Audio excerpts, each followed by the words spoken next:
Baik, terima kasih Pak Kiai.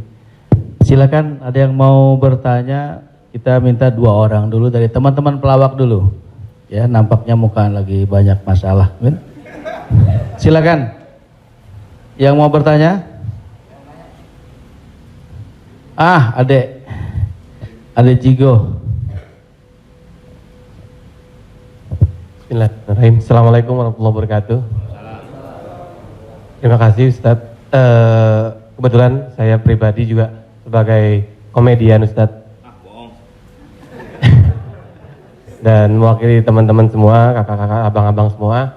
Kita di panggung itu selalu menghibur. Namun ketika momen ada sesuatu yang harus kita keluarkan, kadang menjatuhkan orang.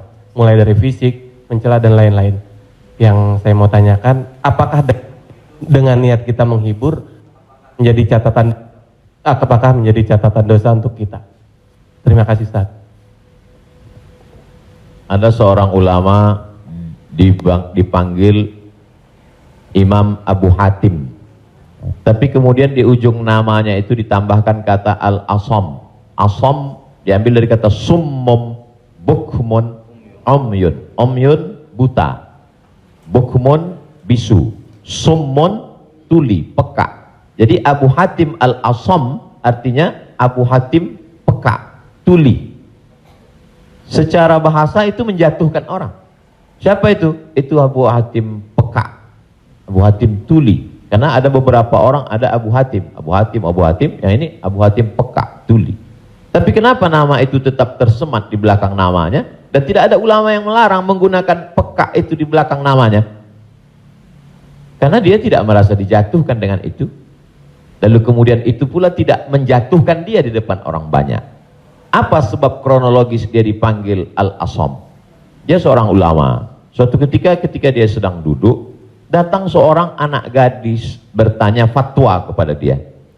Saat anak gadis itu bertanya fatwa tentang hukum halal haram suatu masalah, mungkin karena wallahu alam bisawab atau saking groginya atau kentut anak gadis itu di depan dia.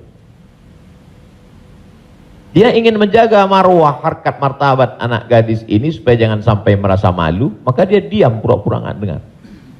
Akhirnya anak gadis itu nggak jadi malu, pulang dan dia cerita ke orang lain. Aku tadi mengalami begini dan aku kentut di depan Imam Abu Hatim. Terus apa komen dia? Ternyata Abu Hatim itu peka. Dipanggil orang Abu Hatim Al-Asam, peka. Sampai akhirnya setelah anak gadis itu meninggal, Imam Abu Hatim Al-Asam panjang umurnya, meninggal anak gadis itu, barulah Abu Hatim mengatakan, aku sebetulnya enggak peka, hanya ingin menjaga kehormatan dirinya. Jadi kisah Abu Hatim Al-Asam dapat kita pahami 2 makna. Satu sisi ada saatnya kita menjaga kehormatan orang sampai mati dia. Tapi ada satu sisi kalimat yang nampaknya menjatuhkan sebenarnya tidak menjatuhkan selama kita masih saling paham, saling memahami, saling mengerti. Ada kata-kata yang mungkin kita gunakan tapi menjatuhkan dia. Padahal sepertinya pujian. Tapi ada kata-kata yang sepertinya. Jadi kalau sudah saling memahami, orang pun mengerti, maka dia tidak menjadi suatu celaan. Ya ayyuhalladzina amanu, hai orang beriman, ijtanibu katsiran minadh-dhann, jauhilah prasangka buruk, inna ba'dadh-dhanni itsmun, wala tajassasu, jangan mencari-cari kesalahan orang. Wala yaghtab ba'dukum ba'dha, jangan ribah membicarakan aib orang lain. La talmizu bil alqab, janganlah kamu menggunakan gelaran-gelaran yang jelek. Bukankah tuli itu gelaran yang jelek? Iya. Tapi saat itu digunakannya bukan untuk menjatuhkan dan mereka saling memahami tentang hal itu. Wallahu a'lam bishawab. Baik Ustaz, satu pertanyaan seputar dunia entertain. Ketika orang memerankan misalnya, mohon maaf lahir batin, main film seks. Selama film itu diputar terus, sementara orangnya udah hijrah. Dan saat ini film itu diputar, itu jariahnya seperti apa tuh Ustaz? Nah, ini mohon maaf lahir batin Ustaz. Hah? Nonton sama bini gue berdua.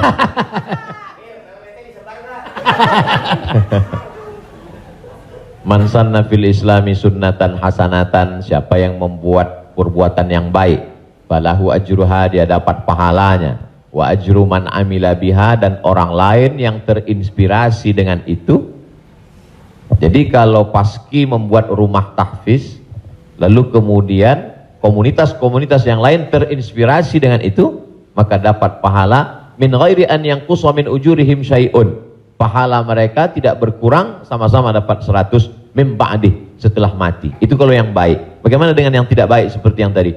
Man sanna fil islami sunnatan sayyi'atan. Siapa yang membuat sesuatu yang tidak baik, falahu wizruha, dia dapat dosanya, wa wizru man amila biha, dan dosa orang lain yang melakukannya. Setiap ada terjadi pembunuhan di dunia ini, maka Kabil dapat royalti karena dia yang pertama kali melakukannya. Tapi Kabil tidak sempat taubat, tidak sempat hijrah. Jadi kalau ada yang sempat melakukan perbuatan jelek, dosa, saat dia taubat, dia buat konferensi pers. Saya sudah taubat, sudah mu'allaf kalau dia tidak Islam. Kalau dia sudah masuk Islam, saya sudah hijrah. Maka saya meminta kepada seluruh jamaah yang ada di dunia ini yang masih menyimpan gambar, foto, video saya, tolonglah kalian delete, dan saya minta ampun kepada Allah Subhanahu wa taala. Lebih daripada itu sudah di luar kuasa dia. La yukallifullahu nafsan illa wus'aha. Allah tidak membebani orang lebih daripada usahanya. Ada seorang hamba berpesan di zaman Nabi SAW, nanti kalau aku mati, maka bakarlah jasadku, lalu campakkan debunya ke laut. Kenapa? Karena aku takut bertemu dengan Allah Subhanahu wa taala atas segala dosa-dosaku. Disampaikan kepada Allah Subhanahu wa taala. Kata Allah, aku ampuni hambaku itu karena masih ada rasa takut dalam hatinya. Makanya khotib naik ke atas mimbar, pesannya ittaqullah, takutlah kepada Allah. Kenapa kurban Habil diterima, kurban Kabil tidak diterima? La imbasatta ilayya yadaka litaqtulani, andai kau ambil batu besar untuk kau timpakan ke atas kepalaku, kata Habil, ma ana bibasiti yadiya ilaika liaqtulak, aku tidak akan membalas untuk membunuh wahai saudaraku. Kenapa? Inni akhafullah, aku takut kepada Allah Subhanahu wa taala. Saya yakin Mas, Abang yang berprofesi dalam dunia keartisan ini, apa yang membuat hijrah ini? Masih ada rasa takut di dalam hati. Rasa takut inilah yang kita pupuk bersama. Ada takut 5%, 5% kita jadikan menjadi sebuah komunitas, lalu kemudian kita jadikan sebuah amal nyata dalam kehidupan, disupport oleh Pak Prof dengan keluarga besar almarhumah, diberikan kesempatan untuk menuntut ilmu di Fakultas Hukum, di penyiaran Islam, maka dia menjadi gerakan yang luar biasa. Wallahu a'lam. Terima kasih. Selanjutnya ada adik Ginanjar Sukmana. Setelah itu Bang Atet Jakaria. Terima kasih Bang Tola, Tobek Lala. Ustadz, tadi Ustadz cerita bahwa Rasulullah juga bergurau, tapi gurauannya itu tidak pernah berdusta, dan itu yang tidak boleh, kata Rasulullah. Sementara teman-teman pelawak, sadar atau tidak sadar, lawakannya itu banyak berdustanya juga Ustaz. Cari-cari, mengada-ada kan, karena memang tujuannya untuk membuat orang tertawa. Tapi kalau saya kan, maaf, saya bukan pelawak, saya peragawan Ustaz. Jadi peragawan pakaian anak-anak. Jadi saya dengar dusta kan gitu ya. Contohnya kayak tadi gitu. Atau Bopak umpamanya dia mengatakan dirinya ganteng, dia cerita bahwa banyak cewek yang suka sama dia, itu kan berdusta Ustaz. Iya kan? Fitnah kan? Kita Willy. Enggak, tapi kalau soal ketampak. Jadi mohon dijelaskan kembali oleh Ustadz Abdul Somad batasan bagaimana di dalam melawak yang tidak boleh berdusta, sehingga kalau memang ternyata pelawak tidak boleh berdusta dalam melawakannya, mungkin saya sedang pikir-pikir dulu untuk melanjutkan profesi gini Ustaz. Saya takut masuk neraka. Terima kasih Ustaz Abdul Somad. Assalamualaikum warahmatullahi wabarakatuh. Ada saatnya kita berilustrasi, menceritakan suatu kisah. Jadi sebetulnya para penulis novel Islam pun dia sebenarnya kisah itu ada juga yang fiktif atau dicampur antara nyata. Bahkan Buya Hamka menulis kisah campuran antara tenggelamnya kapal Panderwick adalah campuran antara nyata dan fiksi. Apakah ketika orang bercerita tentang fiksi itu dia berdusta? Tidak. Jadi kita bisa bedakan itu antara orang memang betul-betul dia berdusta. Kemarin saya melakukan ini suatu. Padahal cerita itu tidak ada. Beda dengan dia misalnya katakan, saya ini Ustadz seorang peragawan, tapi peragawan pakaian anak-anak. Tidak, Mas Ginanjar tidak sedang bercerita, kemarin di mall saya memperagakan pakaian anak-anak Pak Ustadz. Ketika saya pakai pakaian anak SMP, semua ketawa. Itu dusta. Tapi ketika dia katakan cerita awal tadi, semua orang tahu bahwa dia tidak sedang memperagakan pakaian anak-anak. Dia hanya sedang menunjukkan tentang dirinya. Secara sebenarnya di balik kalimat itu Mas Ginanjar sedang menjatuhkan dirinya di hadapan orang lain. Kan? Dan kita tertawa dengan dia menjatuhkan dirinya. Mohon maaf, bahwa beliau mengatakan fisik saya seperti anak-anak dan saya andai pun menjadi peragawan hanya sesuai memperagakan pakaian anak-anak. Hari ini orang tidak menjatuhkan dirinya, dia menjatuhkan orang lain, menjatuhkan tokoh agama, menjatuhkan ustadz. Ada suatu kesalahan dalam cara dia berpikir. Bahwa beliau menjatuhkan dirinya, dia tidak usah. Karena dia sedang, tapi dia tidak sedang berbohong. Dia hanya sedang bercerita. Insya Allah penjelasan saya itu bisa dipahami. Yang tidak bisa itu adalah ketika orang seolah-olah dia bercerita, dia kemarin saya menjadi sebuah cerita seakan-akan orang mengatakan dia nyata. Padahal sebetulnya hanya bohong belaka supaya orang tertawa. Itu yang dilarang oleh Nabi Muhammad SAW. Wallahu a'lam. Baik, Assalamualaikum warahmatullahi wabarakatuh. Nama saya Ted Zakaria Ustadz. Saya pernah ketemu Ustadz di airport waktu itu mau berangkat umroh. Yang saya ingin mohon penjelasan dari Ustadz. Sekarang ini banyak pelawak-pelawak yang ikut ceramah juga. Pelawak sekarang ini dibutuhkan di mana-mana buat ikut ceramah. Padahal kalau kita lihat pelawak itu kemampuannya sangat minim, bahkan sudah menjual dengan harga yang mahal. Mohon penjelasannya Pak Ustadz, di mana bolehkah seorang pelawak itu melucu atau melawak di dalam satu ceramah? Nah, kita lihat yang namanya pelawak ini sekarang menjadi daya tarik sebelum ustadznya yang asli itu datang. Saya sendiri umpamanya berapa kali ngikut Raja Dangdut kemana, saya jadi bemper biasa di depan. Tapi saya mengingat bahwa ilmu saya belum sampai ke situ. Tapi saya memaksakan diri untuk menarik. Saya sadar bahwa ilmu saya belum seberapa untuk ke masyarakat yang penuh itu. Mohon penjelasannya Ustaz. Terima kasih. Assalamualaikum warahmatullahi wabarakatuh. Waalaikumsalam warahmatullahi wabarakatuh. Bedakan antara da'i dengan alim fatwa. Da'i dia mengajak orang ke jalan Allah. Sedangkan alim yang mengeluarkan fatwa, dia adalah orang yang berijtihad. Apakah dia berijtihad sendiri mengambil dari Quran, sunnah, ijma', qiyas, syar'u man qablana, saddu zara'i, qaulus sahabi, istihsan, istishab, urf, atau dia membaca fatwa ulama lalu dia sampaikan dengan kemampuan dia baca kitab kuning. Jadi jangan kita pukul rata. Jadi jangan nanti ketika ada di antara sahabat-sahabat dari Paski mengajak orang sholat, ngajak puasa sunat, lalu kemudian di antara kita, ngapain ente ngajak-ngajak saya sholat? Ente kan bukan ustadz. Padahal mengajak orang berbuat baik adalah kewajiban kita semua. Nahnu du'an qabla kulli syai'. Sebelum jadi apapun, tugas utama kita adalah mengajak orang berbuat baik. Kuntum khaira ummah, kalian umat yang terbaik.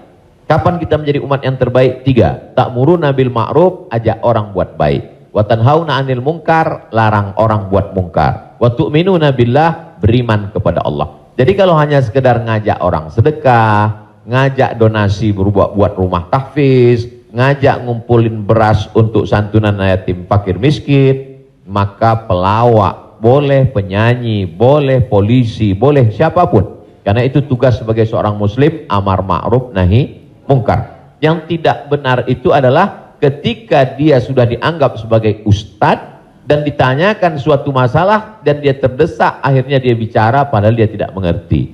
La taqfu ma laisa laka bihi ilmun. Jangan kamu bicara pada sesuatu yang kamu tidak tahu. Inna sam'a, telinga, wal basar, mata, wal fuad, hati dan pikiran, kullu ulaika kana anhu mas'ula, kau akan disoal, kau akan ditanya, diminta pertanggungjawaban di hadapan Allah Subhanahu wa taala. Jadi kalau abang, mas diajak dalam acara dakwah sebagai pengantar supaya masyarakat mau mendengar, supaya ramai, hadirilah tablik akbar Ustadz Fulan bersama grup Paski untuk sebagai pengantar 5-10 menit, silakan. Tapi setelah itu nanti Ustadz bicara, pas tanya jawabnya serahkan ke Ustadz. Nah, jadi selama tetap kita menjaga. Jadi kalau diibaratkan rumah makan di airport, ini penyanyi, artis, Ustadz itu sama seperti yang memanggil penumpang supaya mau masuk ke rumah makan. Bapak Ibu saudara sekalian yang mau perjalanan, silakan mampir ke tempat kami, silakan mampir ke rumah makan kami. Ini yang ngajak. Nanti setelah orang mampir masuk ke dalam, baru dia ketemu spesialisnya. Yang mau makan soto di sana, yang mau soto Medan di sana, yang mau soto Betawi di sana, yang mau bakso di sana. Begitu lebih kurang. Karena masyarakat kita belum sampai pada level ngaji. Masyarakat kita ini 3 level. Pertama, level 1 yang memang sudah ngaji sama para habaib, baca kitab kuning serius, khatam dari A sampai Z. Ini memang nggak perlu pakai pemanggil tadi. Yang kedua adalah level yang masih mau ke masjid, tapi juga tergantung SMS kemana ngajak. Ngaji oke, kesini pun oke. Ini yang level 2. Yang level 3, ngelihat masjid pun masih takut. Makanya saya kalau tablik akbar pengajian ke daerah, itu saya bagi 3. Ada pengajian yang saya memang nggak mau di masjid, saya pengajiannya maunya di lapangan sepak bola, di stadion, supaya sampai ke grassroots. Ada level 3 yang belum mau ke masjid. Saya terus terang Ustadz, ke masjid ini trauma. Beberapa teman saya ke masjid ninggal. Nah, jadi yang level ini masih mau, masih bercampur. Jadi kalau ada orang yang ngejek, apa itu dakwah, apa itu pengajian, apa itu, kenapa melibatkan artis? Ini salah satu cara. Jadi Wali Songo dulu tidak bisa Wali Songo datang ujuk-ujuk langsung baca kitab kuning, nggak bisa. Makanya mereka buat solawatan. Dia tahu tradisi orang Jawa pukul gending pakai wayang, maka dia buat cara wayang. Dia pakai wayang. Jadi sekarang kalau mampu buat film pendek atau melibatkan artis, video tanya jawab saya dengan pertanyaan yang sama, dengan jawaban yang sama, tapi dengan pengantar artis berbeda viewernya. Yang ngasih tahu penonton. Ustadz coba Ustadz lihat ini. Ini dengan musyawarah sekian penontonnya. Tapi ketika Ustadz di masjid dengan jamaah sekian penontonnya. Artinya apa? Dakwah bisa sampai melalui lisan sahabat-sahabat kawan-kawan. Jadi pakai kesempatan ini untuk mengajak orang lebih banyak ke jalan Allah Subhanahu wa taala. Wallahu a'lam. Barakallah.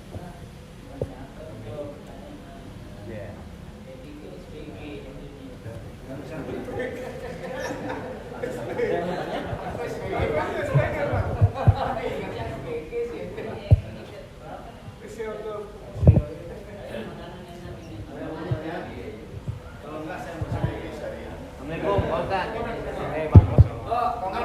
Kalau tadi Pak Ustadz saya belum. Udah Pak, udah Pak. Apaan? Mesti pakai. Saya belum ya. Saya belum paham yang tadi Pak Ustadz bilang apa wasaah apa wasi. Oh, lo jangan nyampur.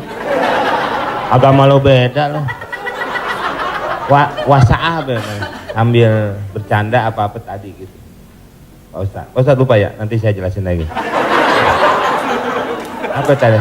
Wasaah kalau nggak salah. Nggak tahu, Wak Ujang adanya kali. Ya Pak Ustad. Ya itu. Wasilah. Bukan. Wasa'ah apa wasi'ah? Wassalam habis dong. Ya? Sa'ah wa sa'ah. Nah, itu Pak Ustad. Sa'ah. Jadi ketika itu ucapan hadis Nabi.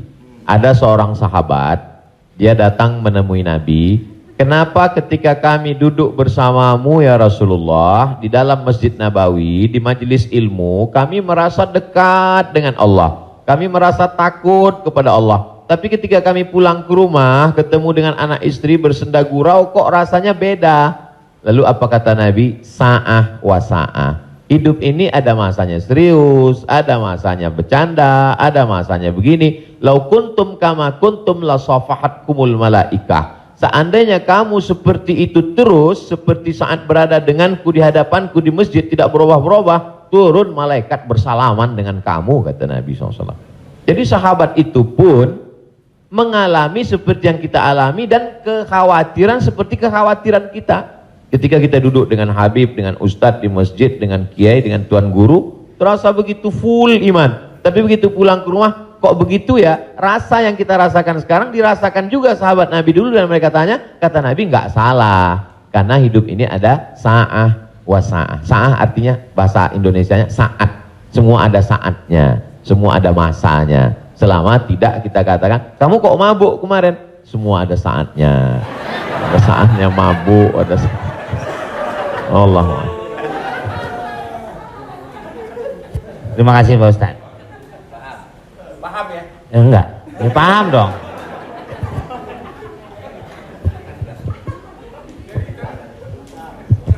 Mungkin dari sini ada.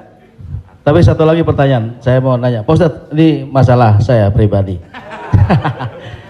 Jadi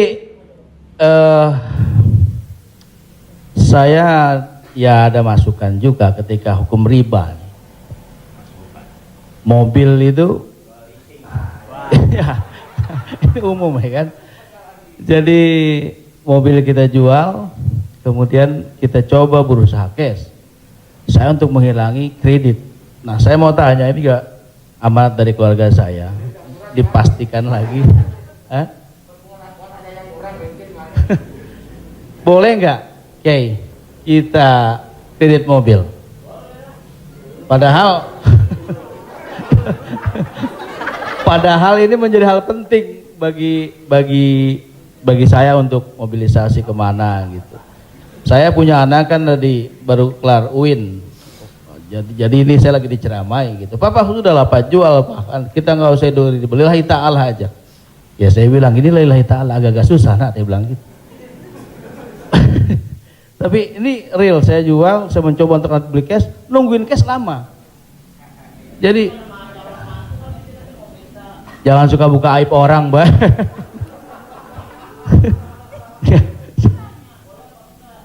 Ya, udah tadi ini dulu belum kelar. Jadi boleh nggak saya riba, Kiai? Sorry, boleh nggak kredit mobil itu?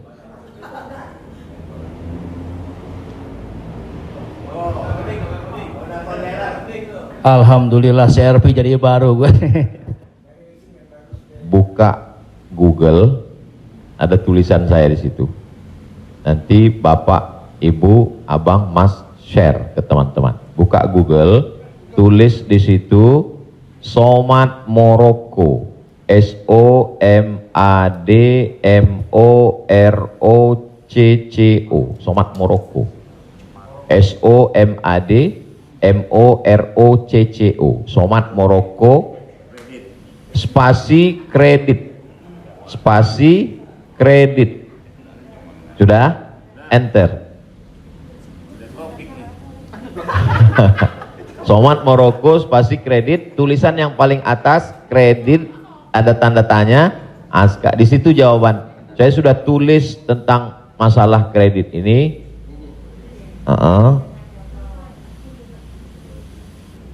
Di situ.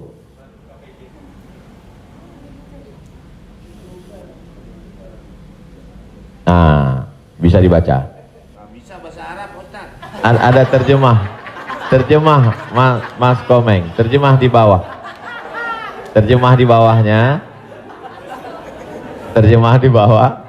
Majma' Al-Fiqih Islami membolehkan jual beli dengan tempo. Dah? Membolehkan jual beli dengan tempo, jangka waktu, garis miring kredit pada konferensi ke-6 yang dilaksanakan di Jeddah pada tahun 1990 dalam keputusan tersebut. Jadi jual beli dengan tempo kredit itu boleh. Bawah, ini penjelasannya. Yang bawah langsung bahasa ke jawaban. Jual beli kredit itu tidak ada keberatan di dalamnya, boleh jika waktu dan tambahannya diketahui. Dibayar dalam waktu 2 tahun. Dibayar dalam harga 200 juta. Dicicil 1 bulan 15 juta misal, 10 juta, 12 juta. Meskipun harga kredit lebih mahal daripada kontan. Karena penjual dan pembeli sama-sama mendapat manfaat. Penjual mendapat manfaat tambahan harga dan pembeli mendapat manfaat tempo jangka waktu. Disebutkan dalam Sahih Al-Bukhari. Apakah di zaman Nabi ada kredit? Ada. Dalam Sahih Bukhari, Sahih Muslim, bahwa Barirah itu manusia. Waktu itu masih boleh jual manusia, hamba sahaya.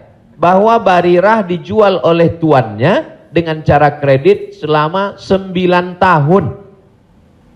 1 tahunnya dibayar 40 dirham. Ini menunjukkan bolehnya jual beli kredit.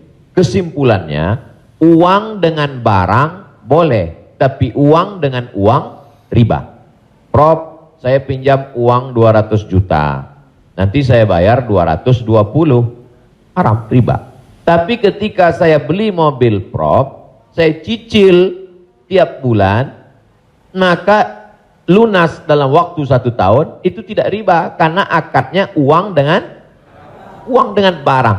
Yang jadi masalah ketika kita pergi ke dealer untuk beli mobil, kita katakan kita tidak punya uang cash, dia tidak mau langsung transaksi dengan dia, tapi dia akan libatkan pihak ketiga, penyedia keuangan. Pada akhirnya transaksi kita adalah uang dengan uang. Uang dengan uang, bukan uang dengan barang. Lalu apa solusinya? Pergi ke bank syariah. Kenapa di bank syariah uang dengan barang? Assalamualaikum, waalaikumsalam. Bank syariah, saya mau beli mobil. Terus mau pinjam uang. Kata bank syariah, kami tidak melayani peminjaman uang dengan uang, karena uang dengan uang berbunga haram. Bapak sebetulnya mau beli apa? Mau beli mobil. Kata orang bank syariah, mobilnya kami beli. Bank syariah membeli mobil. Setelah itu bank syariah menjual mobil itu ke kita, maka akadnya kredit sama seperti Barirah dibeli pada zaman Nabi, kredit 9 tahun. Jadi akadnya adalah uang dengan barang. Begitu. Allahu a'lam. Ya alhamdulillah. Beli lagi. Saya lebih kembali lagi pakai syariah. Selanjutnya siapa yang mau bertanya? Silakan umum sekarang. Bang Dery mau nanya? Oh, yang ibu-ibu aja, ibu-ibu. Pak.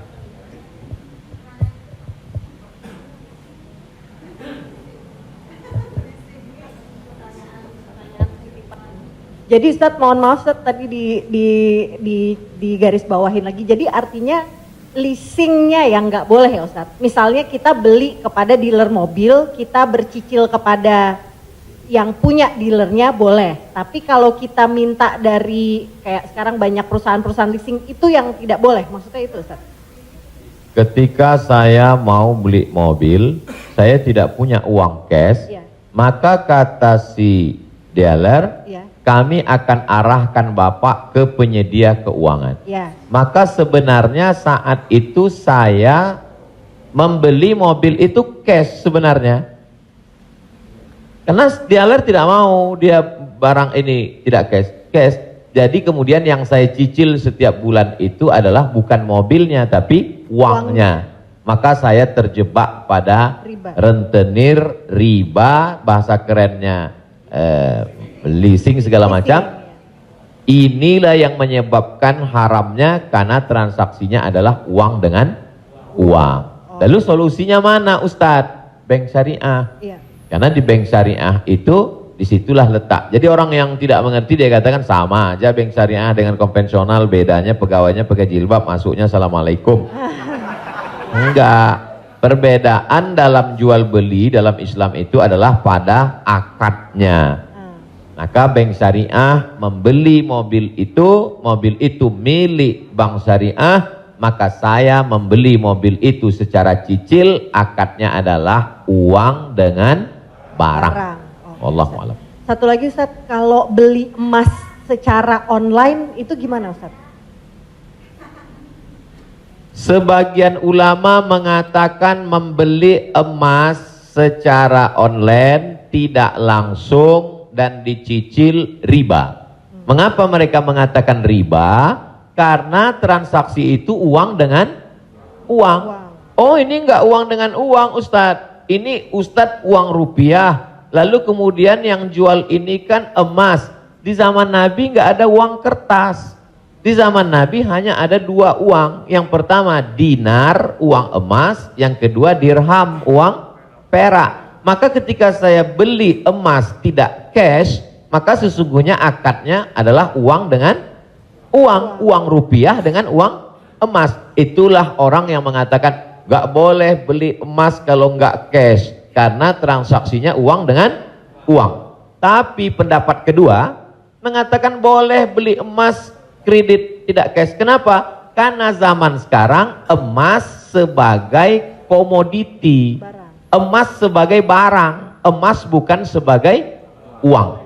Dan fatwa Majelis Ulama, fatwa Ormas Islam kontemporer mengatakan boleh beli emas tidak cash karena emas zaman sekarang bukan uang. Emas sekarang adalah barang. Jadi sama dengan kalau saya beli mobil boleh kredit, maka beli gelang juga boleh karena bukan uang dengan uang. Di situ letak sebab boleh tidak boleh. Wallahu a'lam.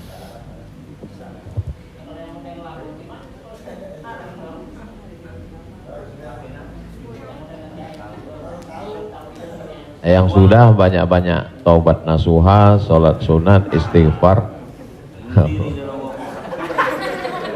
Kalau sedang dalam proses bisa dibom, ada aset yang bisa dijual untuk ngebom supaya selesai, jual lah.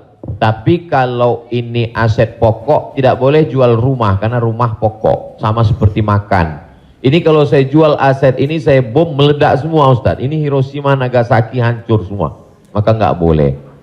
Azam tekad dalam hati, saya mencari nafkah, saya lunasi sampai habis, nanti setelah ini saya tobat berhenti.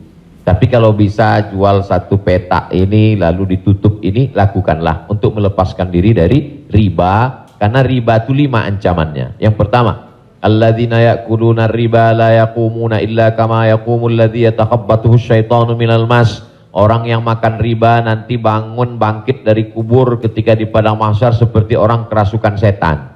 Yang kedua, ayyuma lahmin nabata min haramin fannaru aulabih. Setiap daging di badan tumbuh dari yang haram, maka tempatnya api neraka jahanam.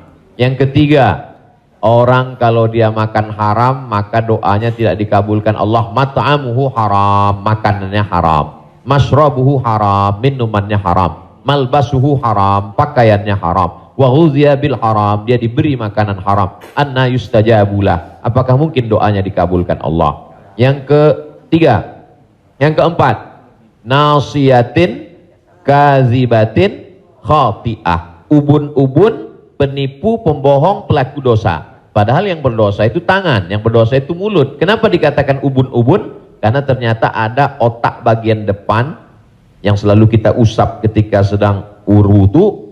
Disitulah pemikir. Otak ini berpikir ketika dia dapat semprotan darah. Darah itu menyembur dari jantung. Darah itu dari makanan. Sepiring makanan riba berubah menjadi setetes darah, disemburkan oleh jantung naik ke otak, isi otak haram, maka bawaannya mau haram saja. Gara-gara riba. Heran saya ini Pak Ustadz, kenapa pikiran saya ini mau haram saja? Sebabnya gara-gara makan riba. Yang terakhir, yang kelima adalah tidak ada keberkahan. Hidup ini yang kita cari berkahnya. Makanya ketika anak lahir yang didoakan berkah, barakallahu laka fil mauhub. Ketika orang menikah yang didoakan berkah, barakallahu lakuma wa baraka alaikuma. Ketika ketemu yang didoakan berkah, assalamualaikum warahmatullahi wabarakatuh. Ketika makan yang diminta berkah, Allahumma barik lana. Wallahu a'lam.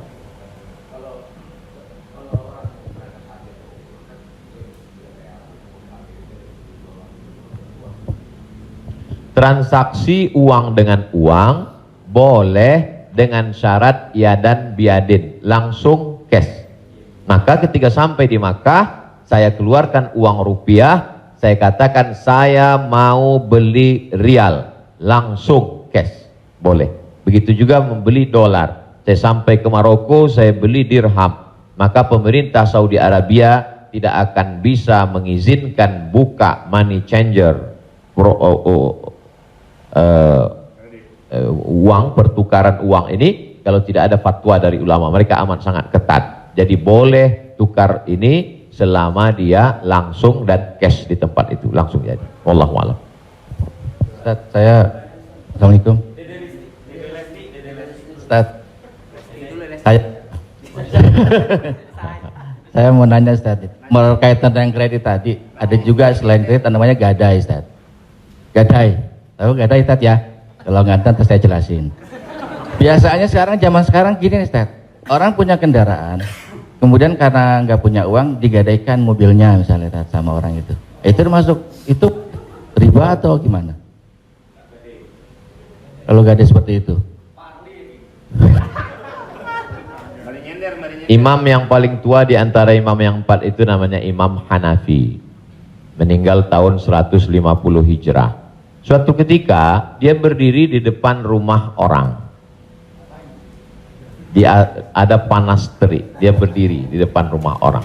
Padahal di depan rumah itu ada atapnya dan ada pohon kayu. Lalu orang bertanya kepada Imam Hanafi, Imam Hanafi, kenapa kamu tidak mau berlindung di bawah atap yang punya rumah itu? Dan kenapa kamu tidak mau berlindung di bawah pohon kayu? Kan lebih baik berlindung daripada kena panas. Apa kata dia? Saya meminjamkan uang pada orang ini dengan sistem gadai, maka saya tidak mau mengambil keuntungan dari dia. Ayyuma lahmin kullu qardin jarra naf'an fahuwa riba.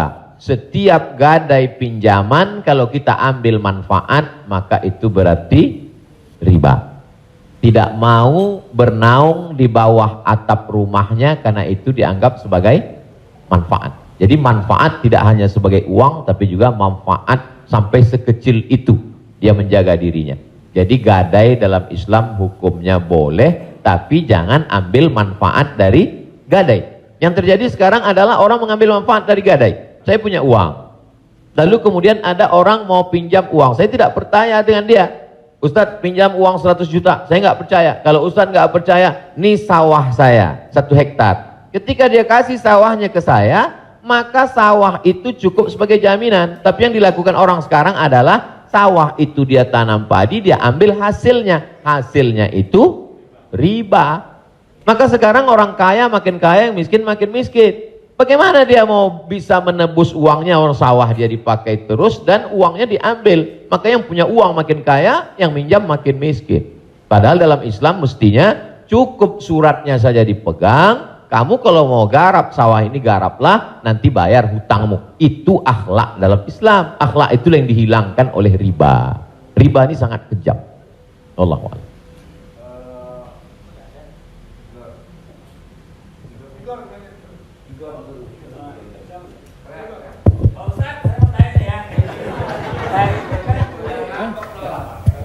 Pak Ustadz, Assalamualaikum. Assalamualaikum warahmatullahi wabarakatuh Pak Ustadz.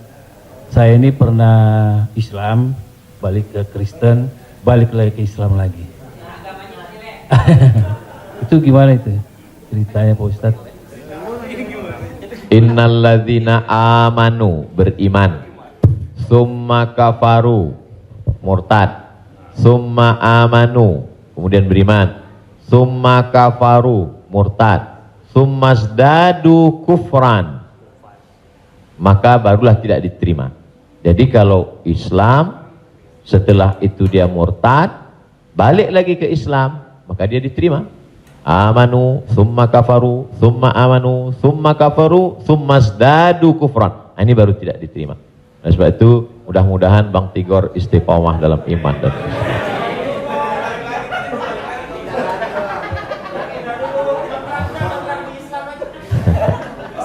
Agama lu kayak angkos bolak-balik.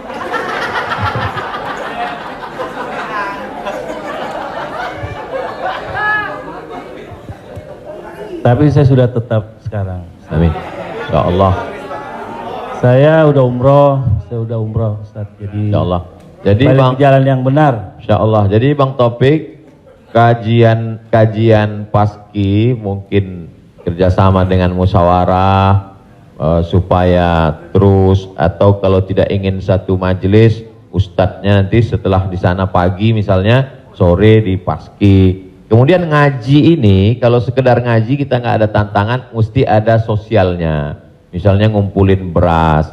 Jadi saya sendiri tidak hanya sekedar ngaji, saya khususkan hari Jumat kedua setiap bulan, saya di Pekanbaru, hari Jumat khutbah Jumat, habis itu bagi beras ke masyarakat pelosok yang sulit.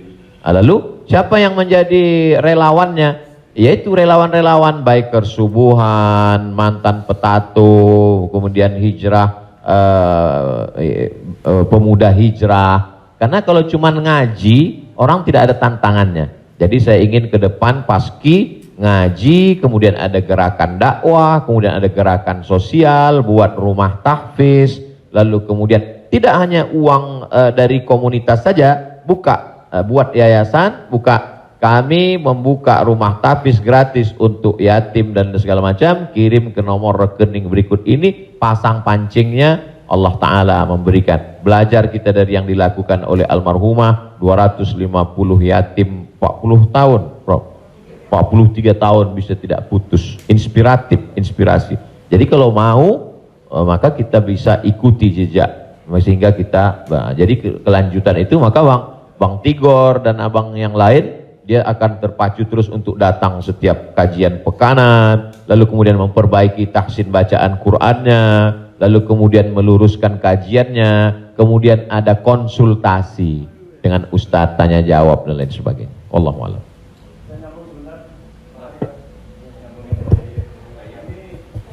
Apakah ada warisan? Karena kalau kita dengar dalam satu, kalau kita melayat, sering orang bilang kalau almarhum atau almarhumah punya utang piutang berhubungan dengan keluarga, sedangkan kita nggak tahu bahwa itu adalah riba. Apakah termasuk warisan itu dosanya? Terima kasih. Tidak boleh harta warisan dibagi sebelum dilakukan dua hal. Yang pertama, mim ba'di wasiyatin, keluarkan wasiat. Wasiat hanya sepertiga total harta. Jadi kalau dalam surat wasiatnya, aku wasiatkan ruko ini untuk sekolah tahfiz. Total harga ruko 1 miliar. Sedangkan harta dia cuma 2 miliar. Maka yang jatuh menjadi wasiat hanya 666 juta. Sedangkan sisanya dibagi kepada ahli waris. Pertama, keluarkan wasiat, sepertiga paling banyak. Setelah keluar wasiat, mim ba'di wasiyatin yusabiha au dain. Dain, bayarkan hutangnya. Jadi kalau ada orang meninggal, hutangnya dibayarkan dari harta warisan. Jadi kalau harta warisan habis, apakah anak wajib membayarkan hutang bapaknya? Tidak. Anak hanya wajib membayarkan hutang almarhum dari harta yang dia tinggalkan. Adapun kalau si anak mau berbakti kepada orang tuanya, dia bayarkan, baik, tapi dia tidak punya kewajiban, dia bayarkan dari harta dirinya sendiri. Jadi makanya kadang kita baca, jangan beli ruko ini bermasalah. Di mana letak masalahnya? Karena ruko itu dibagi sebelum hutang dibayar. Muncul masalah. Sebetulnya ruko itu bukan milik anak-anaknya, tapi milik piutang. milik orang yang dulu pernah dipinjam uangnya. 2 keluarkan, baru bagi harta warisan. Allahu a'lam.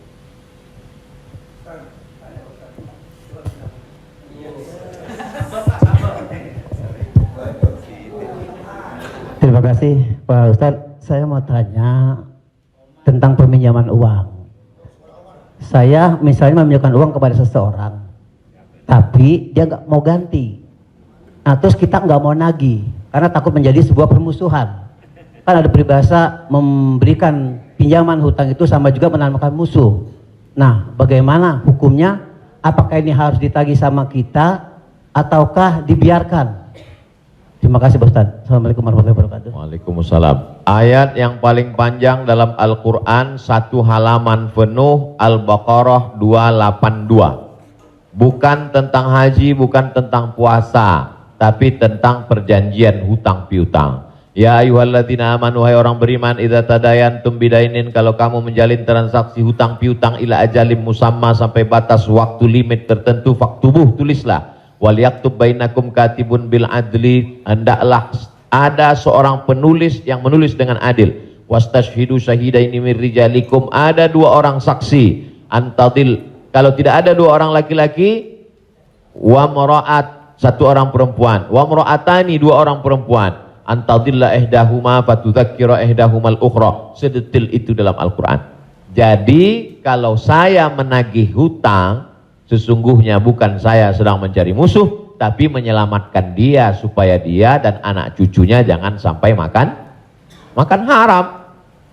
Kalau dia tidak sanggup, ayat yang kedua, fanaziratun ila maisarah, kasih sampai batas waktu dia lapang. Kamu bisa bayar kapan?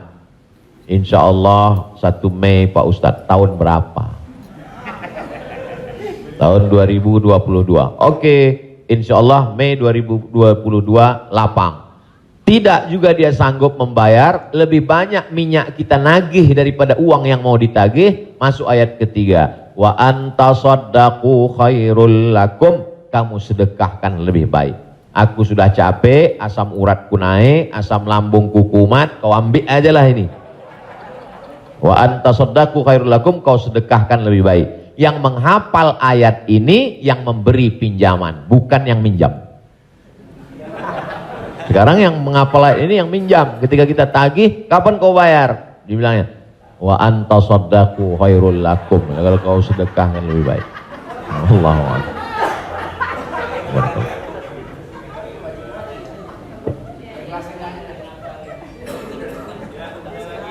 Ada yang nanya lagi? Ada yang nanya lagi ya? Di luar utang piutang. Saya mau tanya ini Pak Ustadz, kan kalau ada teman yang ulang tahun, kita suka bilang selamat ulang tahun, kita doakan semoga panjang umur. Sementara yang namanya ajal tidak bisa meleset 1 detik, tidak boleh kurang dari 1 detik, tidak boleh lebih dari 1 detik. Lalu bagaimana kita percuma kita berdoa seperti itu dong Ustadz? Iya kan? Ya itu, enggak ya? Terima kasih Ustaz. Man ahabba ayyubsata lahu fi rizqihi, siapa yang mau dilapangkan rezekinya, wa yunsa'alahu fi atharihi, mau dipanjangkan umurnya, falyasil rahimahu, hendaklah dia menyambung tali silaturahim. Katanya dengan silaturahim umur bertambah. Padahal dalam ayat Quran, idza jaa ajaluhum, kalau ajal sudah sampai, la yastakhiruna sa'atan, tak bisa ditunda walau sesaat, wala yastaqdimun, tidak bisa dimajukan oleh saat. Apakah kontradiktif antara ayat dengan hadis dengan doa dari Mas Dery bahwa umur bisa bertambah? Tidak kontradiktif.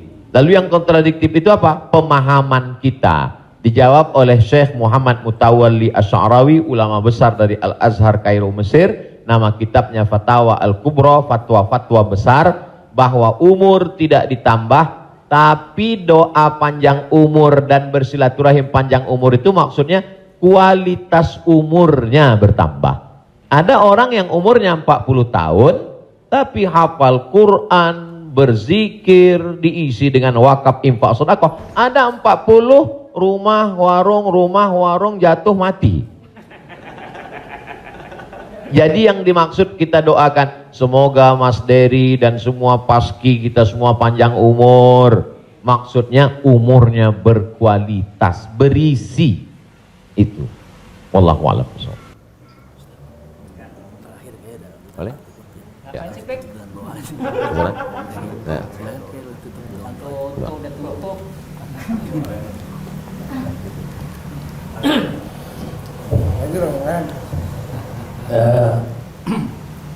Bapak Ibu yang berbahagia, karena Pak Kiai agak capek besok mau ke Riau, mau pulang kampung, jadi kita ikut. Biayanya nggak ada lain tuh. Jadi, iya, alhamdulillah sudah dicukupkan untuk pertanyaan. Nanti kalau yang mau bertanya, tulis aja surat, langsung kirim ke Bopak. Biar Bopak yang kirim ke Ustaz Somad. Baik, Bapak Ibu yang berbahagia, alhamdulillah kita sudah mendapat pencerahan. Mudah-mudahan ini menjadi langkah awal kita untuk mendekati agama kita dengan bijak tentunya. Semoga Allah memberikan kecerdasan kepada kita. Di sisa umur kita ini, mudah-mudahan menjadi orang yang bermanfaat buat diri dan agama secara bangsa. Amin. Pak Kiai, kita mohon untuk memberi doa untuk acara ini. Terima kasih. Astaghfirullahaladzim, astaghfirullahaladzim, astaghfirullahaladzim, alladzi la ilaha illa huwal hayyul qayyum wa atubu ilaih. A'udzu billahi minasyaitonir rajim. Bismillahirrahmanirrahim. Alhamdulillahirabbil alamin, arrahmanir rahim, maliki yaumiddin. Iyyaka na'budu wa iyyaka nasta'in. Ihdinas siratal mustaqim, siratal ladzina an'amta 'alaihim ghairil maghdubi 'alaihim waladdallin. Amin.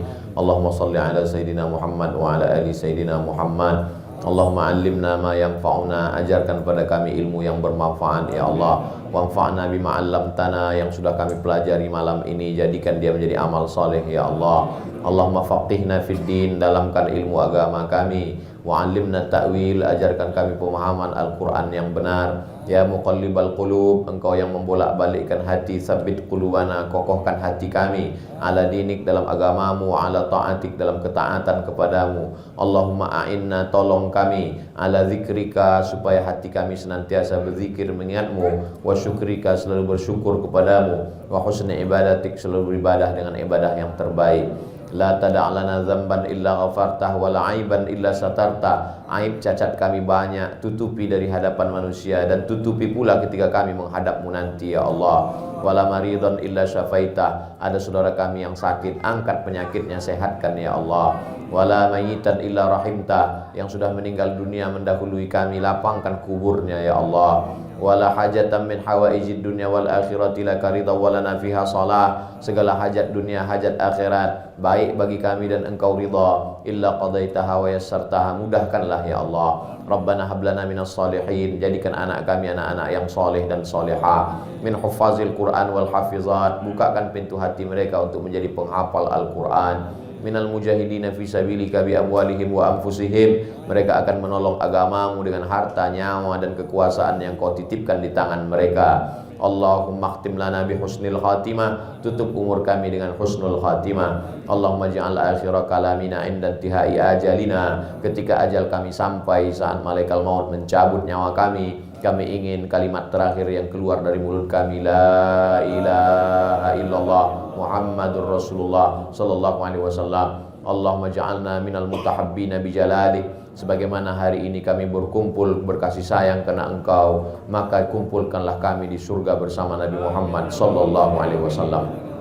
Sahibul bait yang sudah menyediakan rumahnya, makanannya, segala kebaikan, tak sanggup kami membalasnya. Ajzihim jaza'al hasanah, berikanlah mereka balasan yang baik ya Allah. Allahumma jama'na ma'ahum ma'al habibil mustafa fi jannatikal ula, satukan kami dalam surga jannatul firdaus bersama Nabi Muhammad sallallahu alaihi wasallam. Rabbana atina fid dunya hasanah wa fil akhirati hasanah wa qina adzabannar. Wa sallallahu ala sayyidina Muhammad wa ala alihi wa sahbihi wasallam, walhamdulillahi rabbil alamin. Taqabbalallahu minna minkum taqabbal ya karim. Saya ucapkan banyak terima kasih kepada keluarga besar almarhumah Profesor Dr. Hajah Tuti Alawiyah, tak dapat saya sebut satu persatu. Saya ucapkan banyak terima kasih kepada Paski.